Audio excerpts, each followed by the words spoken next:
మంత్రి ఉత్తమ్ కుమార్ రెడ్డి 19.60 కోట్ల వ్యయంతో కోదాడ పట్టణంలో అభివృద్ధి కార్యక్రమాలకు శంకుస్థాపన చేశారు.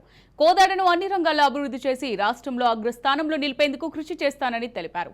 అధికారులు అభివృద్ధిలో అలసత్వం వహిస్తే సహించేదలేదని హెచ్చరించారు.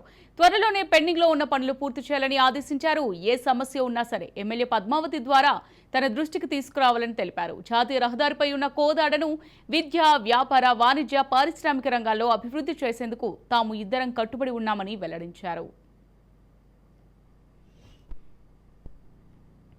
నా వంతు కృషిగా, నా బాధ్యతగా ఎంత మేలు చేయగలిగితే అంత చేస్తానని చెప్పి నేను మీకు సభాముఖంగా హామీ నేను మళ్ళా ఒకసారి మీ డ్యూటీ కూడా మీకు గుర్తు చేస్తున్నా. లోకల్ బాడీస్ అంటేనే మీరే పరిపాలన చేసుకోవాలి, మీరే స్ట్రిక్ట్ ఉండాలి, మీరే ట్యాక్స్ కలెక్షన్, అదేవిధంగా రోడ్ల వెడల్పు, పార్కింగ్, ఇవన్నీ మున్సిపాలిటీల కిందనే ఇవన్నీ. అది బయట వాళ్ళ ఇంటర్ఫియరెన్స్ మేము ఓన్లీ ఒక ఓవరాల్ గా మీకు సహాయం చేయడానికి.